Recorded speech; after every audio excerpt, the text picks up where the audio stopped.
Welcome to evening edition. నేను శివాని. బులెటిన్ల ముందుగా headlines చూద్దాం.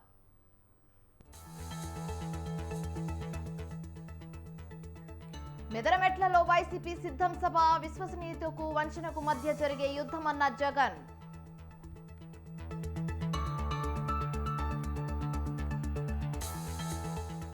ఉత్తర కొరియాలో కిమ్, ఏపీలో జిమ్ విధ్వంసం సృష్టిస్తున్నారు. వైసీపీ ప్రభుత్వంపై లోకేష్ ఫైర్.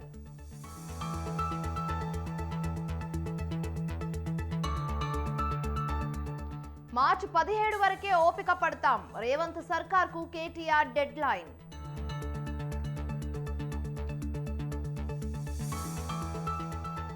ప్రణీత్ రావుపై కేసు నమోదు. పంచగుట్టలో ఫిర్యాదు చేసిన ఎస్ఐబి అధికారులు.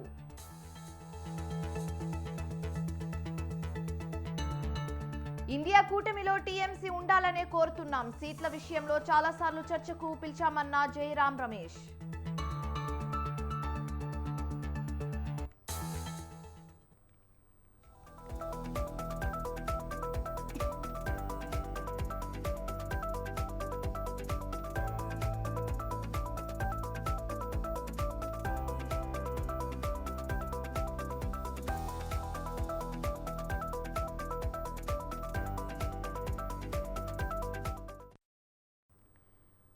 బ్రేకింగ్ న్యూస్ చూస్తున్నాం. ప్రతిపక్ష పార్టీలపై ఏపీ సీఎం జగన్మోహన్ రెడ్డి తీవ్ర విమర్శలు చేశారు.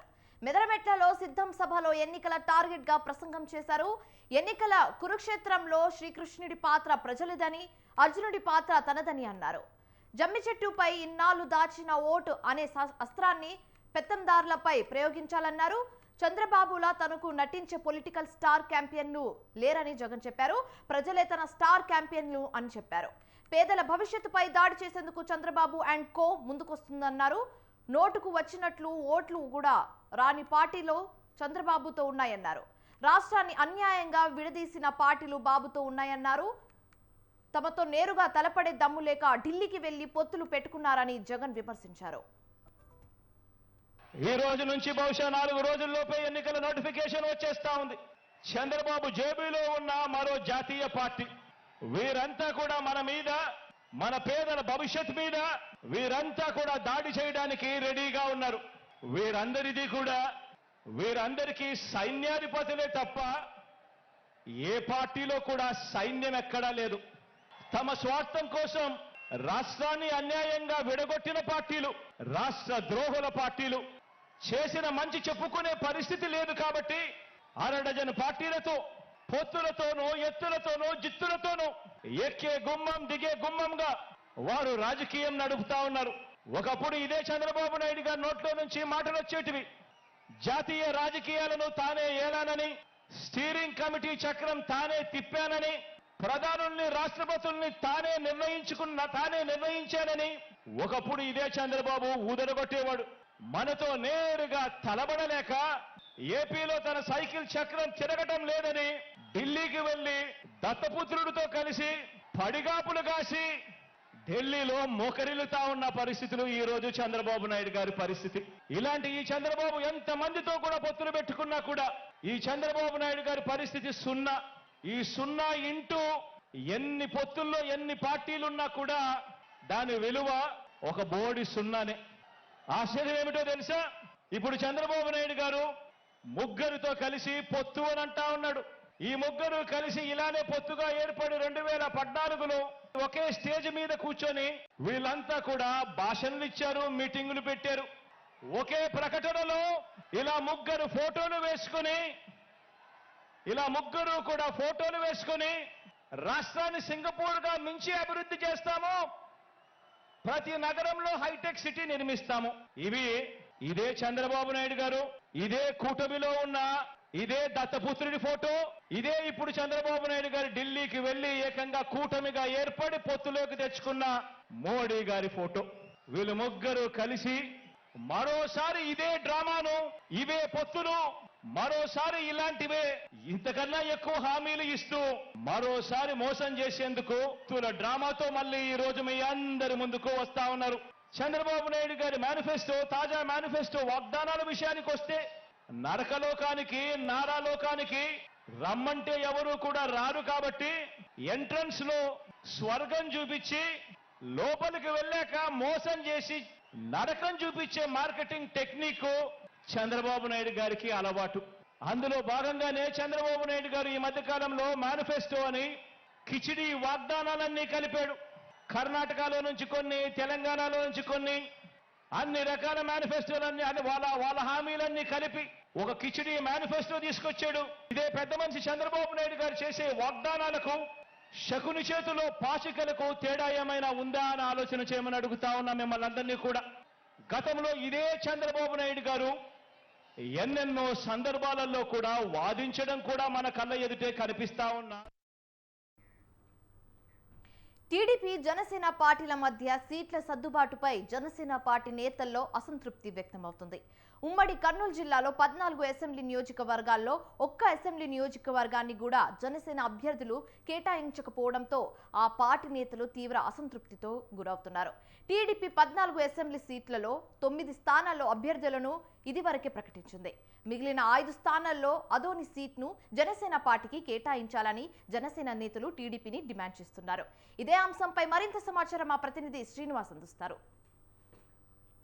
జనసేన, బీజేపీ 3 పార్టీల పొత్తుతో 2024 ఎన్నికల్లో రంగంలో దిగాలని నిర్ణయించారు. ప్రధానంగా కర్నూలు జిల్లాలో జనసేన పార్టీకి కనీసం ఒక సీటు కూడా కేటాయించకపోవడంతో జనసేనకు సంబంధించిన 14 నియోజకవర్గ ఇన్ఛార్జీలలో కొంత అసంతృప్తి నెలకొంది. ప్రధానంగా నంద్యాల జిల్లాలో పరిశీలిస్తే మాత్రం ఆళ్లగడ్డలో ఇరిగెల రాంపుల్లారెడ్డి ప్రధానంగా ఒక వర్గం ఇటీవలనే జనసేన పార్టీలో చేరడం జరిగింది.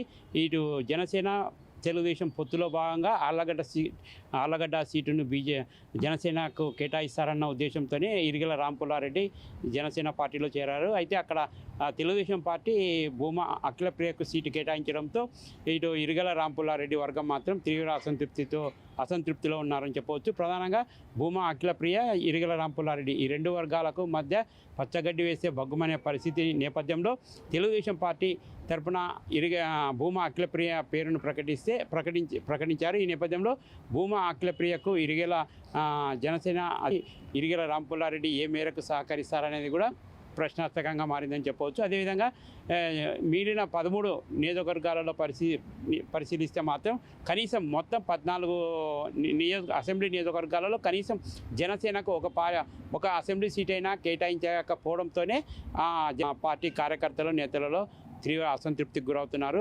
ఈ విధంగా మిగిలిన 13 నియోజకవర్గాలలో పరిశీలిస్తే మాత్రం కనీసం మొత్తం 14 అసెంబ్లీ నియోజకవర్గాలలో కనీసం జనసేనకు ఒక అసెంబ్లీ సీట్ అయినా కేటాయించకపోవడంతోనే జనసేన పార్టీ కార్యకర్తలు, నేతలలో తీవ్ర అసంతృప్తికి గురవుతున్నారు.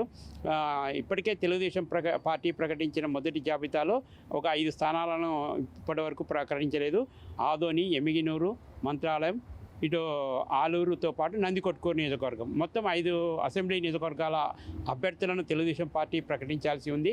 అయితే ఈ నేపథ్యంలో 5 స్థానాలలో కనీసం ఒక స్థానమైనా సరే జనసేన పార్టీకి కేటాయించాలనేది జిల్లా జనసేన పార్టీ నేతలు డిమాండ్ చేస్తున్న పరిస్థితి కనపడుతుంది. జనసేన పార్టీ నేతలు కూడా ఆదోని అసెంబ్లీ టికెట్ను జనసేన పార్టీకి కేటాయించాలని, అదేవిధంగా తెలుగుదేశం పార్టీ కూడా చొరవ చూపి ఆదోని సీటు జనసేనకు కేటాయిస్తే తప్పక అక్కడ విజయం సాధించి తీరుతామని కూడా జనసేన పార్టీకి సంబంధించిన ఇన్ఛార్జి మల్లప్ప స్పష్టం చేయడం కూడా జరిగింది.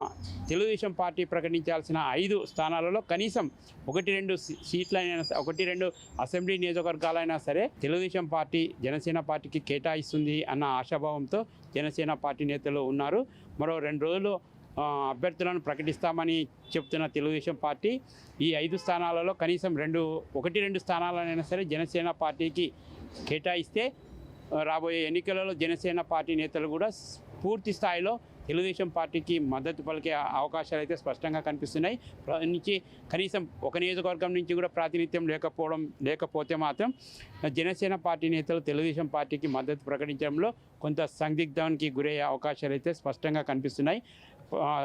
14 నియోజకవర్గాలలో ఒక సీటు కూడా జనసేన పార్టీకి కేటాయించకపోతే తాము ఎలా తెలుగుదేశం పార్టీని సమర్థించాలన్న చర్చ కూడా జిల్లా జనసేన పార్టీ నేతలలో తీవ్రస్థాయిలో చర్చ జరుగుతుంది. ఇదే అంశంపై తెలుగుదేశం పార్టీ నేతల దృష్టికి తీసుకువెళ్తామని 5 సీట్లలో కనీసం ఒక ఆదోని అసెంబ్లీ నియోజకవర్గానైనా సరే జనసేన పార్టీకి కేటాయించాలని జిల్లా జనసేన పార్టీ నేతలు తెలుగుదేశం పార్టీని డిమాండ్ చేస్తున్న పరిస్థితి కనపడుతుంది.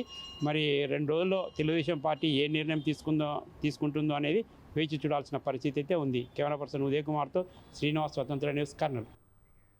ఇక కాంగ్రెస్ నేతలు రంగుల కలల సినిమా చూపించారని విమర్శించారు మాజీ మంత్రి కేటీఆర్. నోటికొచ్చిన హామీలిచ్చి అధికారంలోకి వచ్చారని ఆరోపించారాయన. రైతులను మోసపూరిత హామీలతో దగా చేశారని మండిపడ్డారు. దమ్ముంటే ఇచ్చిన హామీలు అమలు చేసి చూపించాలని సవాల్ విసిరారు. ఈ నెల 17 వరకు ఓపిక పడతామని, 100 రోజులు పూర్తయితే మాత్రం కాంగ్రెస్ ను వదలమని హెచ్చరించారు.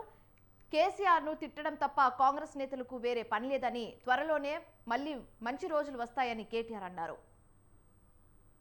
రైతన్నలకు చెప్పిండు, బోనస్ ఇస్తా 500 క్వింటాల్కు 500 బోనస్ ఇస్తా అన్నాడు.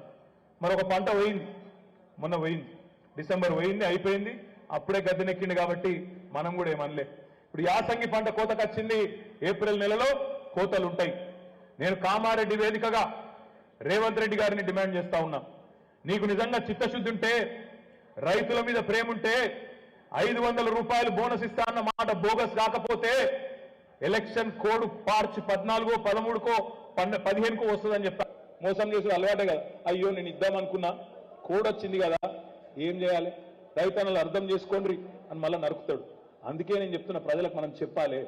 ఈ పొంకనాల పోతిరెడ్డి, ఈయన మాటలు, ఈయన డైలాగులు, ఈయన అరుపులు, బొబ్బలు మీరు అన్ని చూస్తాను.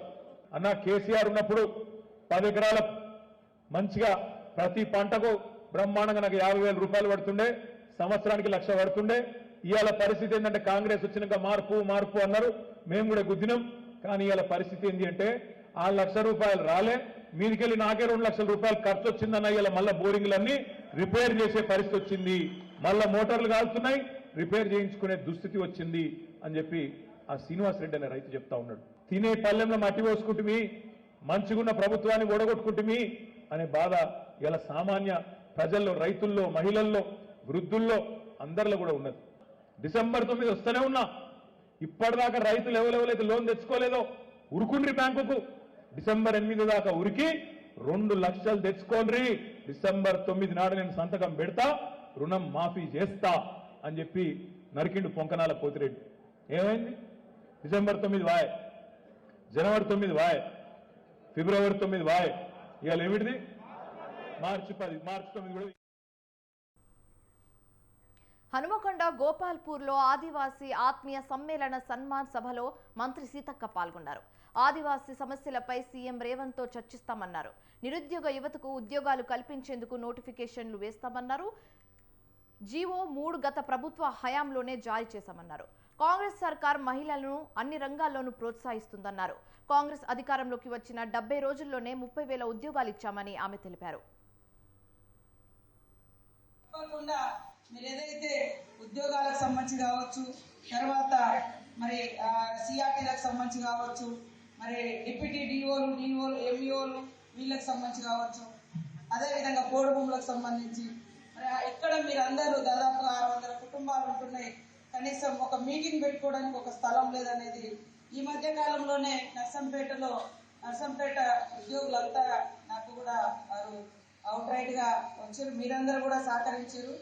వారి ఫస్ట్ సన్మాన సభ నర్సంపేటలో అయిన తర్వాత నేను వెంటనే వాళ్ళకు ఒక 3-4 గుంటల స్థలం గతంలో ఉండింది, దాన్ని అలాట్ అయ్యే విధంగా కూడా చేయడం జరిగింది. ఐటీడీ నుంచి కూడా ఇప్పించడం జరిగింది. తొందరలోనే వాళ్ళకు ఒక భవనాన్ని నిర్మించే విధంగా కూడా నేను కృషి చేస్తున్నాను. కాంగ్రెస్ ప్రభుత్వ తీరుతో మళ్లీ రాష్ట్రంలో నీటి కష్టాలు మొదలయ్యాయని ఆరోపించారు మాజీ మంత్రి జగదీష్ రెడ్డి. బీఆర్ఎస్ హయాంలో వేసవిలో కూడా నీటి ఎద్దడి రాకుండా మారుమూల గ్రామాలకు సైతం తాగునీటిని అందించామన్నారు. కానీ ఇప్పుడు కాంగ్రెస్ ప్రభుత్వంలో ఖాళీ బిందెలతో మళ్లీ మహిళలు ఆందోళన చేసే పరిస్థితులు వచ్చాయని విమర్శించారు. రాష్ట్రంలో అప్పుడే ప్రభుత్వ వ్యతిరేకత మొదలైందని చెప్పారు. కాంగ్రెస్ ప్రభుత్వంతో మార్పు మొదలైందని, అయితే అది తిరోగమనం వైపు కొనసాగుతుందని జగదీష్ రెడ్డి అన్నారు. మార్పు కనపడుతుంది బ్రహ్మాండంగా, అందులో సందేహం ఏం లేదు. కాకపోతే దురదృష్టం ఏంటంటే మార్పు తిరోగమనం వైపు ఉంది. మార్పు అనేది ఎప్పుడు కూడా ప్రజలు కోరుకునేది ఉన్న స్థితి నుంచి ఒక మెట్టు ముందుకు పోవాలి, వాళ్ళ జీవితాల్లో వెలుగులు నిండాలి, ప్రజల ఆదాయాల్లో పెరుగుదల రావాలి, ప్రజలకు సమస్యలు ఏదంటే పరిష్కరించబడాలి అనేది కోరుకుంటారు. ప్రభుత్వాలు వచ్చినప్పుడు, కొత్త ప్రభుత్వాలు వచ్చినప్పుడు అవకాశం ఇస్తామని చెప్పి పార్టీలు చెప్పినప్పుడు అది కోరుకునే అవకాశం ఇస్తారు. కానీ దురదృష్టం ఏంటంటే పాపం ప్రజలు బీఆర్ఎస్ పాలనలో పొందిన అనేక అవకాశాలని ఇలా కోల్పోతున్నారు. భగీరథతోని కేసీఆర్ గారు తెలంగాణలో ఒక ఆడపడుచు కూడా బిందె పట్టుకొని రోడ్డు మీకు వచ్చే పరిస్థితి లేకుండా చేయాలి అని చెప్పి లక్ష్యంతో ఏదైతే పనిచేసి నీళ్ళు ఇచ్చిండ్రో ఇవాళ మారిపోయింది పరిస్థితి. మళ్ళీ నీళ్ళ కష్టాలు మొదలైన గ్రామాలలో ట్యాంకర్ల కొరకు ఎదురు చూసిన పరిస్థితి, పట్టణాల్లో కూడా ట్యాంకర్ల కొరకు ఎదురు చూడాల్సిన పరిస్థితి వచ్చేసింది. అప్పుడే మార్పు కనపడుతుంది బ్రహ్మాండం. రానున్న ఎన్నికల్లో మల్కాజ్గిరిలో భారీ మెజారిటీతో గెలుస్తామని బీజేపీ అభ్యర్థి ఈటెల రాజేందర్ ధీమా వ్యక్తం చేశారు. కంటోన్మెంట్ నియోజకవర్గంలో అన్నదాన కార్యక్రమానికి హాజరైన ఆయన బీజేపీకి ఓటు వేయడానికి ప్రజలు సిద్ధంగా ఉన్నారని తేల్చి చెప్పారు. మల్కాజ్గిరి పార్లమెంట్కు కాంగ్రెస్, బీఆర్ఎస్ పార్టీ నుంచి పోటీ చేయడానికి ఎవరు ముందుకు రావడం లేదని ఎద్దేవా చేశారు. బోయిన్పల్లి కట్టమైసమ్మ ఆలయంలో గత అనేక సంవత్సరాలుగా సాయి క్రాంతి పేరిట 2000 మందికి 3000 మందికి ప్రతి నెల అమావాస్య రోజు పేద ప్రజలకి కడప నిండా అన్నం పెట్టేటువంటి కార్యక్రమాన్ని కొనసాగిస్తున్నారు. ఇది చూసిన తర్వాత దాతృత్వానికి కొదవలేదని, దాతృత్వానికి అంతస్తుతో హోదాతో సంబంధం లేదని, దాతృత్వానికి మనసుంటే చాలు అనేటువంటిది నిరూపించినటువంటి వ్యక్తులలో సాయిను క్రాంతి.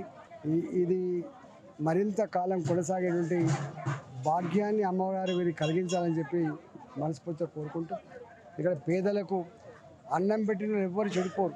కడప నుండి అన్నం పెట్టినలకు పుణ్యం దక్కేటువంటి ఆస్కారం ఉంటుంది. కాబట్టి కట్టమైసమ్మ ఆశీస్సులు ఈ కుటుంబాన్ని నిండుగా ఉండాలని చెప్పి కోరుకుంటా ఉన్నాం.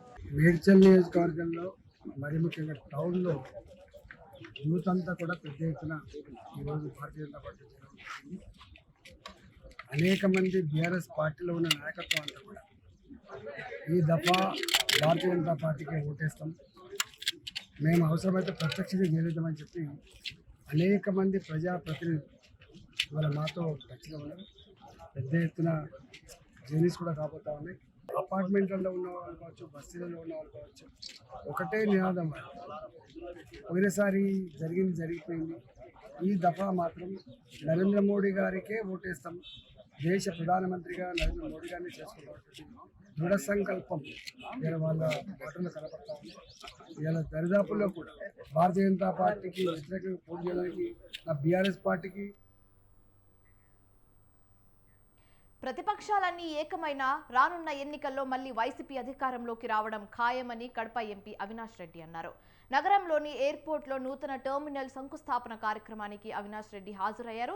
2014 నుంచి పరోక్షంగా టీడీపీ, బీజేపీ, జనసేన కలిసి ఉన్నాయని, ఇప్పుడు ముసుగు తీశారని ఎద్దేవా చేశారు. వైసీపీకి స్టార్ క్యాంపెయినర్లు రాష్ట్ర ప్రజలే అన్నారు. 2014 ఎన్నికల్లో టీడీపీ ఓటమి తర్వాత చంద్రబాబు నాయుడు అనుచరులు సీఎం రమేష్, సుజనా చౌదరిలను బీజేపీలోకి పంపారన్నారు. చంద్రబాబుకు కాంగ్రెస్ తో కూడా పొత్తు ఉందని అన్నారు ఎంపీ అవినాష్ రెడ్డి. బీజేపీ, జనసేన, తెలుగుదేశం పొత్తు అనేది కొత్తగా నిన్న పుట్టిందేం కాదు. ప్రత్యక్షంగానూ పరోక్షంగానూ వీళ్ళందరూ కలిసే పనిచేస్తూ ఉన్నారు. మరి తప్పకుండా మరి చంద్రబాబు నాయుడు గారు, పవన్ కళ్యాణ్ గారు, భారతీయ జనతా పార్టీ వీళ్ళందరూ మరి గతంలో కలిసి పనిచేసినారు. 2014లో ఈ 5 ఏళ్లలో కూడా వాళ్ళు, ఎందుకంటే చంద్రబాబు నాయుడు గారు ప్రతిపక్ష హోదాలోకి వెళ్ళిపోయిన వెంటనే 2019లో తన అనుంగు శిష్యులైన సుజనా చౌదరి గారిని, రమేష్ గారిని, ఇటువంటి వాళ్ళందరినీ బీజేపీలోకి పంపించేసినాడు. సో బేసికల్గా బీజేపీలో ఉన్న టీడీపీ నాయకులు కూడా అనేక మంది వీళ్ళు పేరుకే బీజేపీ నాయకులు కానీ, బ్రాండ్ బీజేపీ కానీ, వీళ్ళంతా టీడీపీ నాయకులు మాదిరి వీళ్ళంతా కూడా. సో బేసికల్గా ఎప్పటి నుంచో బీజేపీతో కలిసి పనిచేస్తూ ఉన్నారు. ఇవాళ ఏమంటే ముసుగు తొలగించి ప్రత్యక్షంగా పొత్తు పెట్టుకున్నారు. సో చంద్రబాబు నాయుడు గారికి ప్రత్యక్షంగా బీజేపీతో, పవన్ కళ్యాణ్తో పొత్తుంది, పరోక్షంగా కాంగ్రెస్ పార్టీతో, ఇంకా మిగతా పార్టీలతో కూడా పొత్తులు ఉన్నాయి. బీజేపీ, జనసేన, తెలుగుదేశం పొత్తు అనేది పేద ప్రజల అభ్యున్నతి కోసం రాజకీయాల్లోకి వచ్చిన నేత రంగా అని తిరువురు టీడీపీ, జనసేన పార్టీల ఉమ్మడి అభ్యర్థి కొలికపూడి శ్రీనివాస్ అన్నారు. 35 సంవత్సరాల తర్వాత కూడా ప్రజల గుండెల్లో చిరస్థాయిగా నిలిచారన్నారు. పవన్ కళ్యాణ్ రాజకీయవేత్త కాదని, ఆయన ఓ సంఘ సంస్కృత అని కొనియాడారు. కూటమి అధికారంలోకి వచ్చాక విజయవాడలో రంగా 100 అడుగుల విగ్రహం ఏర్పాటు చేస్తామన్నారు. ఈరోజు కొత్తగా నేను ఈ ఎన్నికల కోసం కాపుల దగ్గరికి రాలేదు.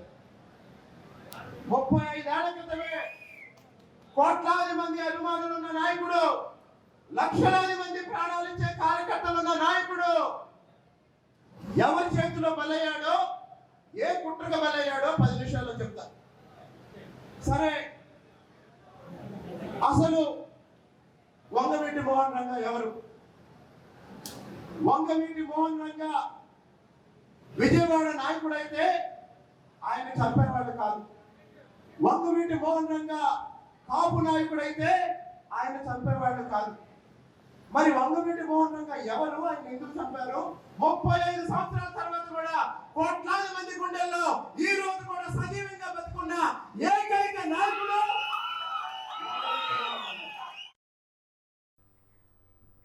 దేశంలో అభివృద్ధి అంటే నరేంద్ర మోదీ, మోదీ అంటే అభివృద్ధి అని ఎంపీ సీఎం రమేష్ అన్నారు. కడప విమానాశ్రయంలో నూతన టెర్మినల్ శంకుస్థాపన కార్యక్రమంలో ఆయన పాల్గొన్నారు. అయితే రాష్ట్రంలో జగన్ అరాచక పాలనకు ప్రజలు స్వస్తి పలికే రోజులు దగ్గరున్నాయని చెప్పారు. జగన్ సీఎం అయ్యాక మంత్రులు, వైసీపీ అనుచరులు ప్రజల ధనాన్ని దోచుకున్నారన్నారు. ఏపీని సర్వనాశనం చేసిన జగన్ను ప్రజలు ఇంటికి పంపిస్తారన్నారు. బీజేపీ, జనసేన, టీడీపీ కూటమి ప్రభుత్వాన్ని ఏర్పాటు చేయడం ఖాయమన్నారు. ప్రభుత్వం ఏర్పడ్డాక వైసీపీ దోచుకున్న అవినీతి సొమ్మును కక్కిస్తామని సీఎం రమేష్ అన్నారు. ఈరోజు దేశంలో అభివృద్ధి అంటే నరేంద్ర మోడీ అంటే అభివృద్ధి. అందుకే ఈ రాష్ట్రంలో కూడా పొత్తులు కుదిరి ఏదైతే నిన్న పొత్తులు స్టేట్మెంట్ వచ్చిందో దానికి భారతీయ జనతా పార్టీ అధ్యక్షుడు నడ్డా గారు తీసుకున్న నిర్ణయానికి వారికి కానీ, తెలుగుదేశం పార్టీ అధ్యక్షుడు చంద్రబాబు నాయుడు గారికి కానీ, జనసేన అధ్యక్షులు పవన్ కళ్యాణ్ గారికి ధన్యవాదాలు తెలియజేస్తూ ఈ 3 పార్టీలు కలయిక ఆంధ్రప్రదేశ్ అభివృద్ధికి, ఆంధ్రప్రదేశ్లో లా అండ్ ఆర్డర్కి, ఆంధ్రప్రదేశ్లో పేద ప్రజల ఆంధ్రప్రదేశ్ అభివృద్ధి చెందేదానికి ఉపయోగపడుతుందని చెప్పేసి ఆశిస్తూ రాబోయే ఎలక్షన్స్లో తప్పకుండా ఈ కూటమి గెలిచి ఆంధ్రప్రదేశ్ను బాగు చేయాలి. లేదంటే ఈ దిల్సుఖ్ నగర్, రాజీవ్ చౌక్ మెట్రో స్టేషన్ వద్ద నిరుద్యోగులు నిరసన చేపట్టారు. చలో నిరుద్యోగ మార్చ్ పేరిట ఇందిరా పార్క్ వద్ద నిరసన చేయడానికి పోలీసులు అనుమతి ఇవ్వకపోవడంతో అశోక్ ఆన్లైన్ అకాడమిక్, అశోక్ ఇంటి వద్ద దీక్ష చేపట్టారు. జీవో 46 రద్దు, గ్రూప్స్ పోస్టులు పెంచాలంటూ దీక్ష చేపట్టారు.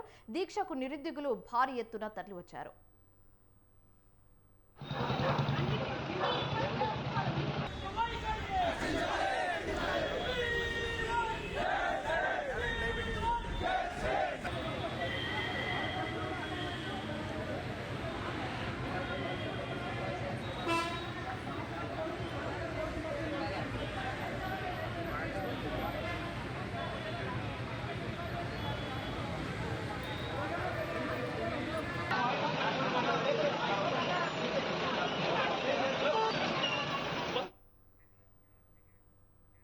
రైట్, ఇవి ఇప్పుడు వరకు ఉన్న updates. For more updates keep watching స్వతంత్ర న్యూస్.